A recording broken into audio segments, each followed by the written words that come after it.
It's the Score North Twin Show. Reckless speculation. Reckless speculation. Oh, we are deep into the reckless speculation season here. You know, the World Series ends, and it's just like instant roster moves and GM meetings. And then doesn't free agency technically open up like this week? 7 days after the World Series, right? So, yeah, the 31st, I think, or the 1st. So, yeah, we're like this week. Now, it's not like other sports where it's just a flood of moves at 5 o'clock. You can negotiate starting at 5 o'clock. Yeah. It's like, $100 million. We wish it was that way for baseball. God, it'd be great if it was. It'd be so much fun. If they started it like November, like if there was a set date, right?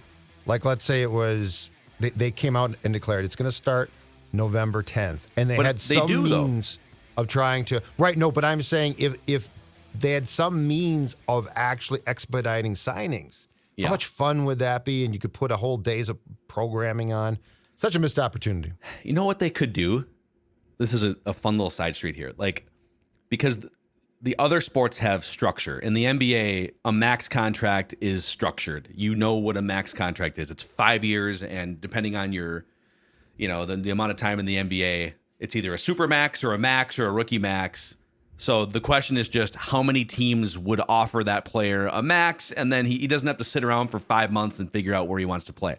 Right. In the NFL, it's the same way. Everyone's got a certain amount of cap space. You can sign guys to long contracts and stuff, but the cap space starts to go away, and so players want to get in before the cap space is gone, and so it's like this frenzy. In baseball, there's no salary cap, so the negotiation is just, I'm Scott Boras, and you are a front office. I say, I think my client's worth $300 million over 10 years. And you're like, well, we disagree. We think it's more like $200 million over 10 years. And then we just stare at each other until spring training, right? But if they were to say, for instance, okay, free agency opens up on November 10th or whatever date they pick, that's when the offseason starts. If you don't sign a contract by December 1st, so it'll be a 3-week window. Mm-hmm. By December 1st, you can't sign a multi-year contract. It has to be, if you want to sign a multi-year contract, it has to be before December 1st. I'm just making this up right now. Right. But I think that would expedite, oh God, if I don't sign a contract by December 1st, I'm only going to get a 1-year deal. And so I better get my ass going, right? I'd love something like that. Yes, it'd be great. Okay. I'll make a phone call to Rob Manfred then. After the and show. then the union, you gotta call the union because the union's going to object to that, and then they're gonna go back and forth for 5 years talking about this. Yeah. Baseball, man. So, well, all right. This is the Score North Twin Show here, and it's our goal every week to present you with hot stove scenarios here. So let's give you the latest news, and then we'll give you some. Yes, there's the burner right there. Oh. That's a great dude. Hit that again. That's great. Oh, hot stoves. Oh, don't get too close. You might get burned. And make sure to turn it off, too, after the episode. Yeah. We don't want, We don't want the explosion sound to follow it up. So the Twins picked up the $10 million team options on Max Kepler and Jorge Polanco, which is, I think, as expected. Charlie Walters, shooter, local insider for the Pioneer Press. My God. He floated a nugget that once again the annual Yankees flirtation with Max Kepler has begun. That they're always looking for left-handed bats that can play some defense and maybe hit a ball in that short little alley in right field. Mm-hmm. And then Bob Nightingale from USA Today, his son actually covers the Twins beat. So as a family, and Bob goes way back from Minnesota, as a family, they're very plugged into what the Twins are thinking. And he says the Minnesota Twins, who are losing free agent pitchers Sonny Gray and Kenta Maeda, are planning to use their position player depth to acquire arms in trades this offseason. They also have interest in free agent center fielder Kevin Kiermaier. We brought him up a couple weeks ago on a Hot Stove episode. And then I'll give you one more here from CBS Sports. There are a few teams that could have interest in Kepler and Polanco as a package deal. So just bringing both those guys in the same trade. The Mariners could use both, for example. The Blue Jays could make it work. So could the Red Sox. individually, the Mets and AL Central rival Guardians also make sense for Kepler, and Seattle should be all over Polanco if they're only going to go after one of those two guys.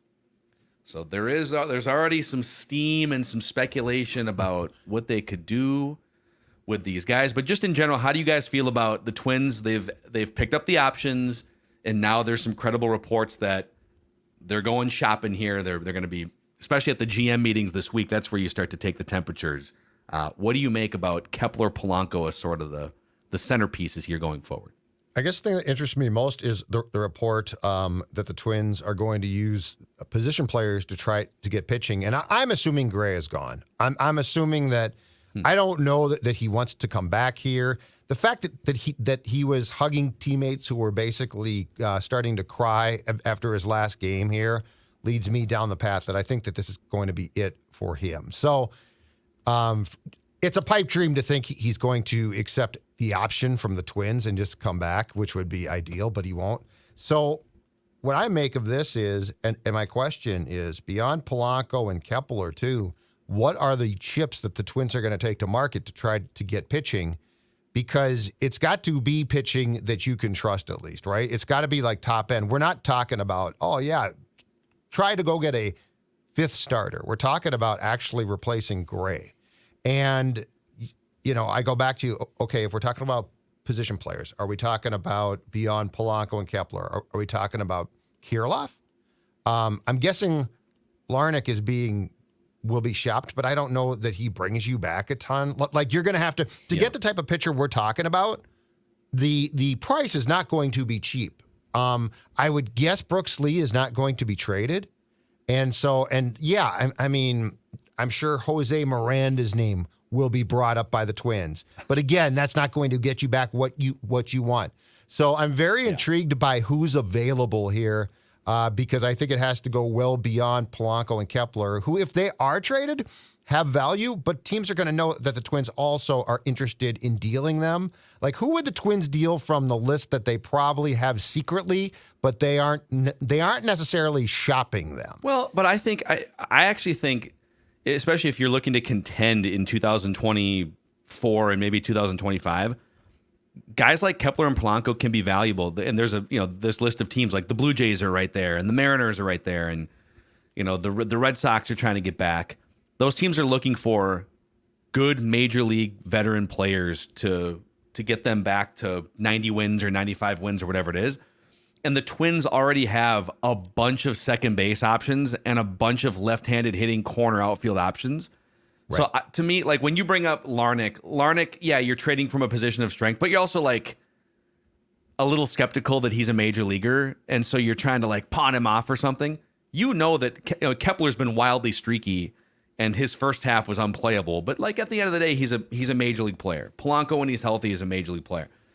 So I don't think it's as much about like, let's pawn these guys off and just like, dump our trash on someone else's lawn. You're trading actual major league players here. So you wouldn't have to worry about, like, you would know exactly what you're getting in Jorge Polanco. And the question is, how many games is he going to play? But right? what type of pitcher does that get you is my question. What type of starter? I think it's going to take more than that. I don't think it's a guy who has had injury problems for 2 consecutive years now. I don't think you're going to get the type of starter because my expectation is you need to replace Gray. And it's not like trading Luis Ariz, who had 3 years of team control left. Yes. I want to say. Yes, That's how you get a Pablo Lopez.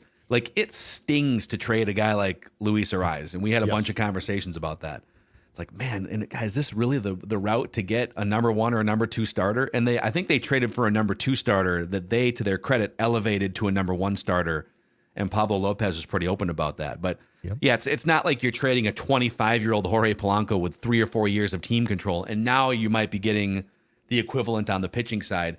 It might be that you're looking for, and I do have a list for you guys here later in this episode, maybe you're looking to trade 1 year of Max Kepler for 1 year of someone else's, pitcher that's about to 29-year-old who's about to be a free agent in the winter of next offseason. Dex? It's more of like a Kepler Polanco might get you back something that's like valuable, but it's more of, Judd brought up the secret lists that they're not talking about, and those 3 names to me would be Julian, Wallner, Kirilloff. would be on the secret list. Now, I'm not saying they're actively shopping those guys, and nor should they just pawn them away just to get, some mid-tier starter back. Those are the 3 guys that would help you push something over the top to get you something significant. Which one of those guys of the Twins do they think is expendable? Is Matt Wallner's power to them expendable? Is Julian's glove to them expendable? With Kirilloff and injury histories, is that to them expendable? It's those 3 guys that probably are on the secret list, and they're not going to, again, I'm not suggesting this is not Griffin Jackson saying they should not be on the Twins roster next season. But I am suggesting that those are the 3 guys that other teams are probably calling about more for team control reasons, and that the fact they've showed a little bit of, obviously, life in their early major league career. So you're saying if I walk into the Twins trade restaurant and they hand me a menu, it's like, okay, which Twins players can I trade for? And there's a Jorge Polanco special, and then there's a Max Kepler special, and there's a Trevor Larnach and, whatever else. That there's like, if you flip the menu over and it's blank, you're like, oh, that's all you guys have on this menu that you can actually like knock 3 times and like, wink and rub your forearm, and they'll give you the next menu, which includes Wallner and Julian. Okay. You bring up an interesting name though, Dex, because I did think about this. As much as I like him, Julian's the one to me that I would be especially intrigued by. It would be Kirilloff, but he's hurt too much. Like if I'm a team, but Julian's a guy. I mean, it's sort of as a different player to a certain point. It's sort of the Arise scenario again, right? It would be very similar. Like it would be very you don't similar. really have a position, but you're certainly good enough to play, so we're not going to not play you. You've got a ton of team control left. Left-handed bat, and you have a lot of left-handed bats. And Brooks Lee is coming up, and let's say he's going to play second base. But at the same time, Julian is one of the biggest on-base guys that they have in the organization, and this is a team that doesn't have a lot of like big-time on-base guys. He's a keep the chains moving, take good at bats, wear pitchers out.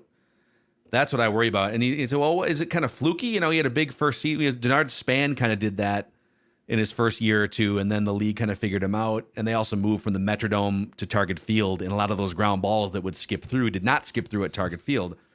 But if you look at, like, I'll use Denard as an example because he was a left-handed hitter.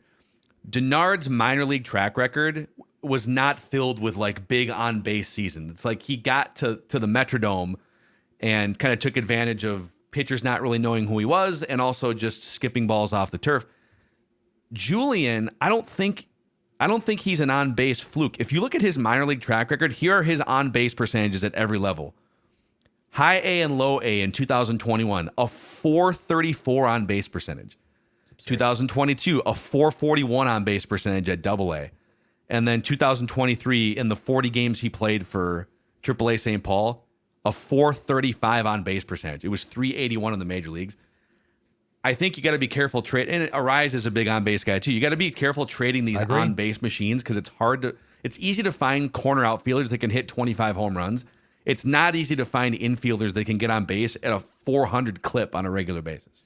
He's the one of the 3 secret menu, that in and out secret menu that's not being broadcast to the public, but if you know it, you can get on it. He's the one of the 3 that I would be the least likely to trade. I need OBP at this point in this lineup. I agree with you. Totally. You can get, like, again, I'm not saying you sell pennies against like Matt Wallner, but like I can replace Matt Wallner in a lineup. I have a tougher time replacing a guy who's flirting with a 400 OBP at the top of my order for a team that already struggles with getting on base a ton. It's also interesting that Bob Nightingale brought up Kevin Kiermaier's name as a free agent center fielder. So we brought his name up. We did a sort of choose your own adventure episode about the center field position. And Michael A. Taylor is a free agent. You could bring him back if you wanted to. Kevin Kiermaier, even though he's 33, going to be 34 years old, is still one of the best defensive center fielders in the game. The metrics would show you that Michael A. Taylor is a really good defensive center fielder. Kiermaier is an even better defensive center fielder. And Kiermaier gets on base like 40 points more than Michael A. Taylor. And I know Taylor hits a few more home runs, but again, like, you can't have a guy in your lineup that's getting on base at a 275 clip. That's an automatic out, and you can't. I don't think 20 home runs over the course of a season really makes up for that. So, and Kiermaier will get you 10 home runs, but he's a left-handed batter. So some of this is like, okay, if you bring in a left-handed hitting center fielder, and now you've got left-handed hitting guys at every outfield spot as your roster is currently constructed. Yep. If they're serious about Kiermaier, they probably have to trade a Kepler or a Wallner, or maybe both, or a Kirilloff, because now it's like a left-handed heavy lineup to a fault last year is even more left-handed heavy, right? So it would be like a domino of moves if they brought in Kiermaier. Absolutely. I just think to get the type of pitcher that we're talking about, it's probably going to come at a price that a lot of people don't like. Now if they're going to not do that, then it's going to be a lesser price. But, the expectations here, I think, going into spring training should be very high again. And Sonny Gray, what he did was damn impressive. And if you don't replace that, I don't think that the Chris Paddock thing, oh, man, did you see how he did in relief in the playoffs? Well, that's great, but he's coming off 2 Tommy Johns, and that concerns me. The other thing is if Kiermaier's the guy, and he is really good defensively too, that leads to one huge question. What is Buxton going to do? Because is he now going to be moved to a corner? You don't sign Kevin Kiermaier to have Byron Buxton play a lot in center field, if at all. You could easily, if you still have the pipe dream of putting Buxton in the outfield, you might as well cross-train him left, center, right field. Just, again, Denard brought up Denard Span's name. Denard Span, sorry, you're going to play right field now because Carlos Gomez is playing center. I'd probably play right. But don't bank on it, right? He would kind of be like your fourth. But, Kiermaier means you have no intention of Byron Buxton ever playing center field again, probably. I do have a list of 5 trade candidate starting pitchers from CBS Sports here. God, I love This sounds like reckless speculation. I don't know if I enjoy reckless speculation. the house! Oh my God! Oh, no. Wait, do that again. Okay. You hit yours, I'll hit mine. Speculation. It's gone too far. Be careful. It's gone too damn far. This list of 5 starting pitching trade candidates presented by our friends at Summit Orthopedics, gentlemen. If you are a pitcher or not a pitcher, but you got elbow pain, you got some, maybe it's wrist pain. I got pain from waving the flag for the Vikings win. Judd waved the flag about 6 times, and now he's got a Brad Radke frayed labrum he's dealing with. It's tough. No referrals are needed, and Summit Orthopedics offers same-day appointments. If you're really hurting, they also offer urgent care, walk-in urgent care from 8 a.m. to 8 p.m. That's for orthopedic urgent care. 25 locations in the Twin Cities and Greater Minnesota. You can learn more at summitortho.com. That's summitortho.com. And a shout-out to our friends at Park Tavern, Judd. That's the trademark signature neighborhood bar of the sports dad, Judd Zulgad himself. Exactly right. In fact, you know what, folks? When sports dad goes to drink his favorite beer is Surly, he's going to one place, Park Tavern, right down the street from me in SLP, Louisiana Avenue South. And Park Tavern is your, not just sports dad headquarters, it is your sports headquarters because they've got all of the games. And if you want to watch those games in some type of group, like a college get-together, or you've got a team on the Vikings, perhaps, that you are a fan of, Park Tavern can accommodate your group. And I'm talking big groups. I'm talking 60. I'm talking 70. They can accommodate those groups, and they've got plenty of space. They've got bowling. They've got 2 bars. Park Tavern is your place to go for sports, for great food, for great drinks, for bowling. Go to in fact, to book a group, go to their website, parktavern.net. Parktavern.net. You can book your group. You don't even have to call. It makes your life as easy as can be. Park Tavern. I'll see you there to watch some sports, drink some beer, and eat some great food. Let's make it happen. All right, 5 starting pitcher trade candidates via a CBS Sports list that came out here over the weekend. They have a list of like 25 overall players that could be up for trade. Like Mike Trout's on the list, and there's a bunch of guys. So I'm just going to go through this. You guys tell me, what is your level of interest in the Twins exploring a trade for these starting pitchers? I think this would assume that they aren't bringing Sonny Gray back. Right. Because right now they've got Pablo Lopez, Joe Ryan, Chris Paddock is going to get a shot in the rotation. So those are, Bailey Ober is going to be in the rotation. So without Sonny Gray, you kind of have one spot to play with. So we'll assume that Sonny Gray would be gone. Brewers right-handed starter Corbin Burnes. Oh, boy. He was the 2021 Cy Young Award winner in the National League. He'll be 29 years old for the 2024 season. And he would be a one-year rental. He made about $10 million in arbitration last year. So, whatever, bump it up to $14, $15 million, somewhere in there. Corbin Burnes. And I will say the Brewers would probably be, I don't want to speak out of turn here.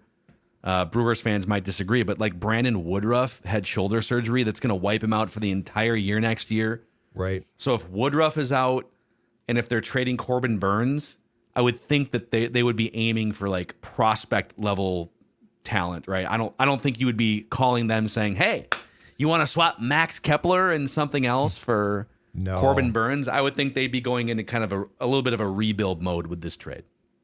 They would want the secret list. This would require me opening up my drawer, which by the way is locked. So I get my little key, I open up my drawer, I pull out my notebook, and I read the secret list. This one I think would cost you a Julian type of trade. See, I don't know if I can trade like 5 years of Julian for 1 year of a Corbin Burnes. But, I can't do that. To what you're saying, the Brewers are not going to take less here, or they're not going to take flyers on veterans that they don't necessarily want. This is probably too rich for my blood because while I like Burnes and he would be a very nice pickup, I think it would cost you a lot. And I would be fine with that if it wasn't for 1 year. So this one probably I would have to end up passing on based on the Brewers' ask. But if it's also you get him and you potentially sign him to an extension after acquiring him, do you feel a little bit better about giving up a Julian if you're going to lock up Corbin Burnes to like a 3 to 4 year contract beyond this season? I do. Yeah, and the other factor here too would be like, let's say you were to use Julian as a chip in a trade like this. Maybe, and there's some other pitchers on this list that might make even more sense. Then you would probably keep Polanco for the year at $10 million so that you have a buffer between, because Brooks Lee isn't guaranteed to be ready to be a starting second baseman for a playoff team yet, right? We're kind of assuming that. Julian came in right away and he was like hitting major league pitching. Brooks Lee might need an adjustment period. So if you did something like that, you would probably keep Polanco. I'll keep going through here. You guys can kick these names around your head.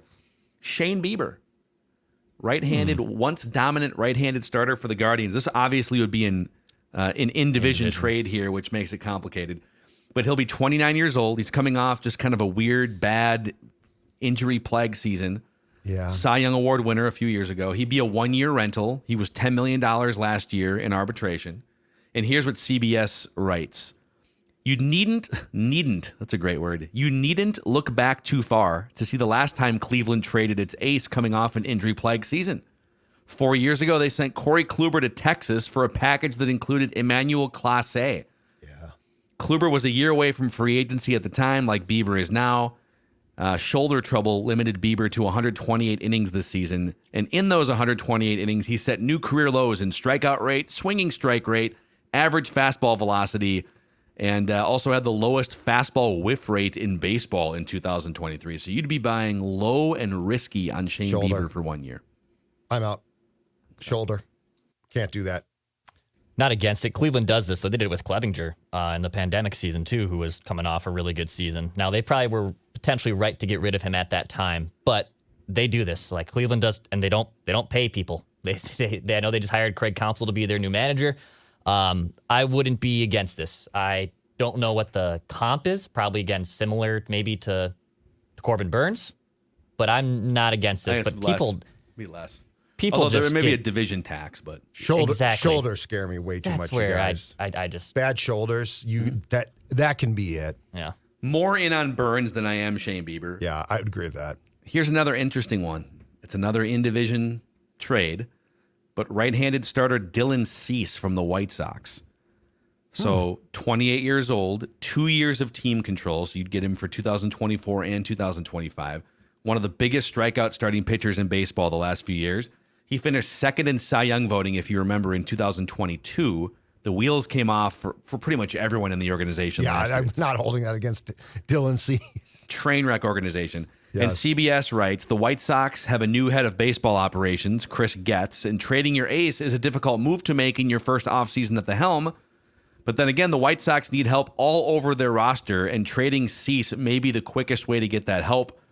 Is he still on the roster the next time Chicago makes the postseason? Probably not. So Getz should entertain trade offers. This would cost you a Julian level player, right?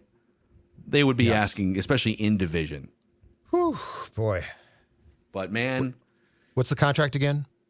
So he's under contract for 2 more years of like arbitration team control. So he'd probably be looking at maybe 8 to 10 million this year. I'd have to go look deeper, but so less than Sonny Gray.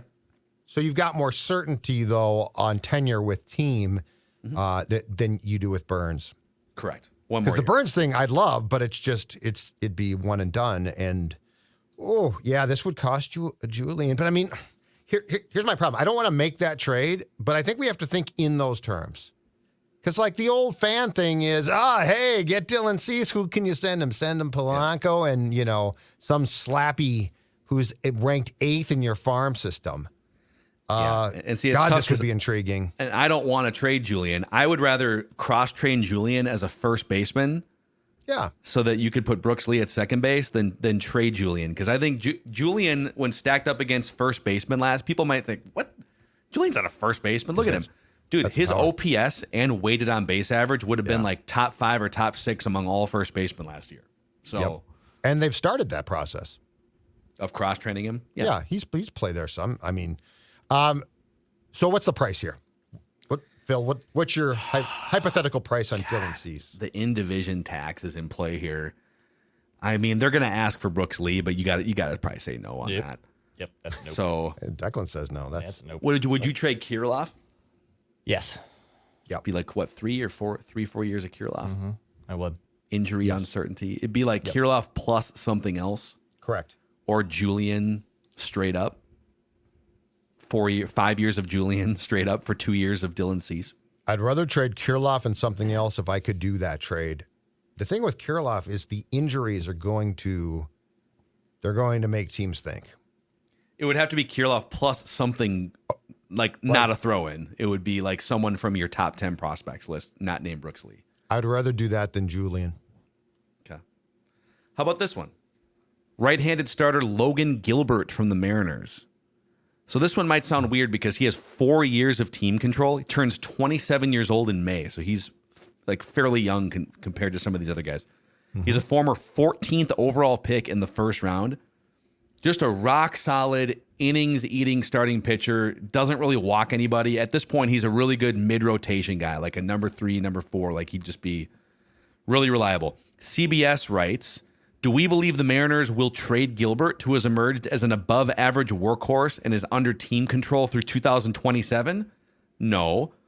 But this is something where there was rumblings about Gilbert at the trade deadline. Seattle does have an enviable amount of young pitching, and trading from that surplus to address their other needs has to be on the table. They also speculated that Seattle could be interested in Jorge Polanco and or Max Kepler. So... But this is 4 years of team control on a potential playoff rotation starting pitcher.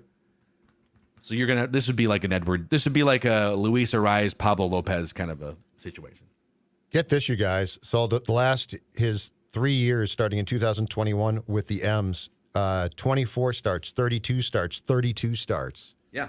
And 200 innings. Oh, yeah. This intrigues me. 119. Yep. You're right. All right, could I do? You would have to trade, and they'd be looking for a major leaguer. So this would be, you'd be trading either Kirilloff or Julian. Kirilloff plus something else very good, or 5 years of Julian for 4 years of Gilbert would be the more likely trade. Julian would make me think long and hard, but if I could do Kirilloff and again a guy in my top 10 prospect pool, I would do that. For this, absolutely. Yeah, I wouldn't be against it. I don't know. I'm much more intrigued, honestly, by Corbin Burns or even Cease. I know Gilbert's under control and is a little cheaper, but he's also I think he's going to cost a lot more. I think he's going to cost a pretty penny. So I think I'd rather go for someone else.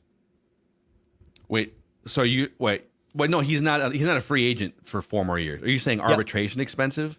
Yeah, he's going to be under team control, and they're not actually going to give up. The Twins are going to have to give up significant stuff to I'm give saying him. it would be Julian for Gilbert is what that would be the trade, right? I mean, it would be, unless you disagree with that. Yeah, I think they'd want more, and I also don't think I would do that trade for him. Okay. I wouldn't give up Julian to get Gilbert. The Mariners, they do struggle to get on base a little bit. They're like a league average on base team. You know, they've had, we'll see. I'm interested in it, but I hate that Julian is like the trade piece. Sorry, we got to go there. And then I'll give you one more here. It's the most underwhelming, but right-hander Paul Blackburn from the Oakland Athletics. So he's 30 years old. He is a former first-round pick. He had a career-high strikeout rate last year. His slider improved, and he's under team control for 2 more years. He only made $2 million in arbitration last year with Oakland. He'd be like your number 4, number 5 starter. He would kind of slide in, and you'd need other guys to elevate. Yeah. CBS Sports said, quote, with an uninspiring free agent pitching market, Blackburn will appeal to clubs looking to solidify the back of their rotation, and the A's won't hesitate to unload the $3 million or so that he's projected to earn through that process. So this would not cost you, I mean, you ain't going to give up Brooks Lee or Edward Julian for him. This does nothing for me, though. Like, yeah, if you can get this kid for cheap or this guy for cheap, that's fine. Okay. But, I mean, this does not – I think this team needs to come very close to, if not replace, Sonny Gray. And this doesn't do it, obviously. Not unless he came here and took off, but I don't think that can be counted on. That's probably more pie in the sky. So, not that I would object to trying to acquire a guy like this, but this, to me, can't be your Sonny Gray replacement move. Fun fact, he was traded to the Oakland Athletics for Danny Valencia, according to Baseball Reference. Danny Valencia has become the baseball 6th degree of Kevin Bacon. Yeah, have you seen his Twitter? Danny Valencia's Twitter, his tweets? No. And when we're finished with the recordings today, go to Danny Valencia's Twitter and just see all the rifling of takes he's doing post-World Series and also across the world things that are going on. Oh, yeah. I could see that. If I wanted. He had a little bit of Uncle Rico in him that said if he would have made the World Series, he knew he would have done something special. It was very Danny Valencia. It's something. It's very Uncle. I'm a Danny Valencia guy, but dude, give that man a corner locker. Damn it, Terry. It was something. He's something. So, well, let us know in the YouTube comment section. Do any of those pitchers and the price that would potentially go along with acquiring them do anything for you if the Twins don't bring back Sonny Gray? It's time now for an Immaculate Grid challenge here on the Score North Twin Show. Speaking of Danny Valencia. Let's see here. Speaking of Swaggy. He might be. Swaggy. He might be an option here. We'll pop this up on the screen for the visual YouTube audience. It's kind of an old school grid here. Oh, there you go. Old school category. There's a Valencia connection. Yep. There is. We should use him for sure. So we're looking for an Oriole who was a Pirate, an Oriole who was an A, and an Oriole who was a White Sox. I like this one. We're looking for a Yankee who was a Pirate, a Yankee who was an A, and a Yankee who was a White Sox. And then we're looking for a Pirate who K'd 200 guys in a season, an A who K'd 200 guys in a season, and a White Sox who K'd 200 guys in a season. Dylan Cease actually might have done that. So we'll put 5 minutes on the clock here just to be responsible and snappy. No cheating for those of you playing at home. Should we start with Danny Valencia and the A's, A's Orioles bin? What are we thinking? 1%? Less than 1%? 0.5%. Let's go. White Sox in Baltimore, Steve Stone. Go. Yes. From the 70s. That's going to be pretty low, right? Into the early 80s. That or I was actually thinking Tommy, but that also might be high. You went to the Birds at the end. He did go to the Birds at the end. So Steve Sachs? Stone. Stevie Sachs played for the Yankees. Okay. And the White Sox. 4. Nice. Steve Sachs played for the Yankees and the White Sox. Should we use Steve Sachs and Steve Stone? Oh, I like it. Yankees and White Sox? Good call. He played for the Yankees, right, Judd? I know he played for the White Sox. I used to use him as a stolen base guy in my first ever baseball video game for Game Gear. Yep. Oh, 1%. Oh, yeah. He played because he was a Dodger, Yankee, and then I think he just finished up in Chicago, right? I think so. Yeah, it was like early 90s. He played Yankees with like and Ozzie A's Guillen. And Pirates is going to be a ton of slappies who who the Pirates and A's couldn't afford and then just gave to the Yankees. He might be high, but Carlos Lee for Birds and Pirates. First baseman. Derek Lee, not Carlos Lee. Derek Lee. Wrong Lee. That might be high, though. Think so? Boy. I don't think. Derek Lee is not identifiable at all as a Pirate. So yeah, I think that's gonna be. That low. would be. Oh wait. Is it Derek? He spelled it weird. He spelled it weird. It's RRI. This is a guy named Judd. Or right or E. Yeah, there we go. it's D. Oh, yeah, it's this one. One. Nice. Yeah, he is not. I don't even. Okay. So he is Cub, identifiable as a Cub. Okay, the highest one for Yankees and Pirates is going to be Garrett Cole, obviously. Yeah. Who's an older school? I think like 200. I'm thinking of 200K pitchers here too. Did Dougie Baseball play for the Yankees? Minkiewicz? He played for the Pirates at the end. I think he did. I think he went. That would be. I think he was a Yankee. Was he a Yankee at the end? I He's feel kind like of we've used him before. Yeah, as a Yankee. But he definitely bounced around. Should I pull it? Yeah, I think you're right. Okay. All right, I'll do it. Dougie I think Baseball. you're right. Give it to me. Point two. Point two. Let's Look go. at that. Nice work. Let's go. All right, 200 real quick. 200K. There's Yankees and A's we can come back to. Reggie Jackson's going to be one of the highest ones there. Lariano did it. Oh, With 200K. which Okay. team? Pirates. The Pirates. Pirates. His He had like a resurgence. big bounce back season with the Pirates. Yeah. Yeah. Okay. I'm fine with using Francisco. 9. Why? It's big. All right. A's had some great Frankie Montas. pitchers. Vita Trying to Blue. think of- He's going to be Yeah, pretty high. I was gonna say, Catfish Hunter. Is 200 the one that a lot of guys didn't reach Well, from the old days? Compared to 300, more reached it, but No, 200. but I'm saying two- like back in the 200 day. Back in the day, this is the conundrum. Back in the day, guys pitched more innings, but their didn't strike strikeout out. rates were way lower. Right. So it's kind of a math equation. Now, in the Right. the sweet spot for this is like 90s into early 2000s because you had random dudes like Corey Lytle. Like I don't know, he might not have hit 200, but guys who were pitching 200 innings and their Had a rest strikeout or so. rates were above 1 per inning. So like Zito's going to be too high. Mulder, Zito, He was an Hudson were innings all eater. kind of. Those guys Mulder, all probably yeah. did it. Those If guys Vita also Blue weren't did it, huge strikeout Is he pitchers. going to be high still, or do people not remember him? He's not think going to he be might above 20%. He'll probably be single digits. So Zito, Rich Harden, I think did it once with the A's. Harden, that might be really good. Montas did it. Yeah, Montas definitely Frankie? did it, but that's really recent. I feel like there's a collection of like 2010 to 20 A's. Like Sonny actually didn't become a really good strikeout pitcher until he left Oakland.